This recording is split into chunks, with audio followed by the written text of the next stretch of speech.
আয়াত 18 ইল্লা মান ইস্তারাকাস সামআ ফাআতবা'হু শিহাবুম মুবিন। অনুবাদ: কিন্তু কেউ চুরি করে শুনতে চাইলে প্রদীপ্ত শিখা তার পশ্চাৎ ধাবন করে।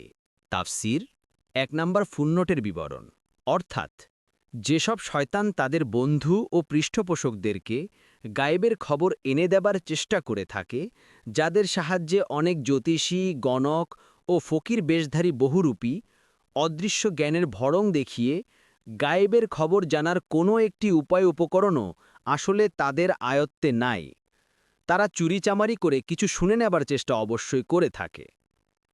2 নং ফুটনোটের বিবরণ, হাদিসে এসেছে, রাসূলুল্লাহ সাল্লাল্লাহু আলাইহি ওয়াসাল্লাম বলেছেন, মাঝে মাঝে ফিরিশতারা আকাশের নিচে মেঘমলার স্তর পর্যন্ত অবতরণ করত এবং আসমানের সংবাদাদি নিয়ে পরস্পর আলোচনা করত।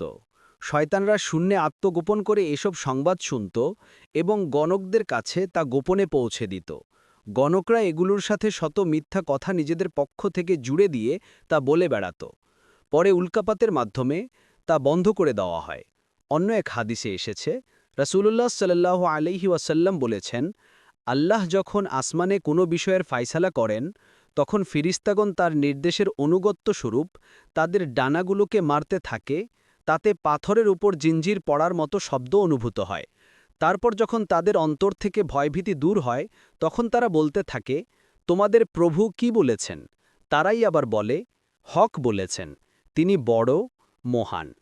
কান লাগিয়ে চোর কথাগণ এ কথোপকথন শুনতে পায়, আর এসব কান লাগিয়ে শ্রবণকারীগণ একটির উপর আরেকটি থাকে। বর্ণনাকারী সুফিয়ান তার হাত দিয়ে ইঙ্গিত করে দেখিয়ে দিলেন, তিনি তার ডান হাতের আঙ্গুলগুলোকে ফাঁক করলেন এবং একটির উপর আরেকটি স্থাপন করলেন। তারপর কখনো কখনো উজ্জ্বল আলোর শিখা সে কান লাগিয়ে শ্রবণকারীকে তার সাথীর কাছে কথা পৌঁছানোর পূর্বেই আঘাত করে জ্বালিয়ে দেয়, আবার কখনো কখনো আলোর শিখা তার কাছে পৌঁছার আগেই সে তার নিচের সাথীকে তা পৌঁছে দেয়। এভাবে পৌঁছাতে পৌঁছাতে জমিন পর্যন্ত পৌঁছে দেয়। তারপর জাদুকর বা গণকের মুখে সেই সংবাদ রেখে দেয়। তখন সেই জাদুকর তথা গণক সেই সংবাদের সাথে শত মিথ্যা মিশ্রিত করে বর্ণনা করে, আর এভাবেই তার কোনো কোনো কথা সত্যে পরিণত হয়। তারপর লোকেরা বলতে থাকে, সে কি আমাদেরকে বলেনি যে অমুক অমুক দিন এই সেই হবে? তারপর আমরা কি সঠিক পাইনি? আসলে সেটা ছিল ওই বাক্য যা আসমান থেকে শোনা গিয়েছিল।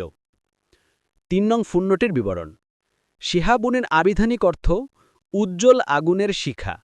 এখানে বলা হয়েছে শিহাবুম মুবিন। কোরআনের অন্য জায়গায় এর জন্য শিহাবুন সাকিব শব্দ ব্যবহার করা হয়েছে, সূরা আস-সাফফাতে 10। আবার কোথায় বলা হয়েছে শিহাবার রসাদা, সূরা আল জিন্নে 9। আব্দুল্লাহ ইবনে আব্বাস রাদিয়াল্লাহু আনহুমা থেকে বর্ণিত আছে যে, রাসূলুল্লাহ সাল্লাল্লাহু আলাইহি ওয়াসাল্লাম সাহাবীদের এক সমাবেশে উপস্থিত ছিলেন। ইতিমধ্যে আকাশে তারকা খসে পড়ল।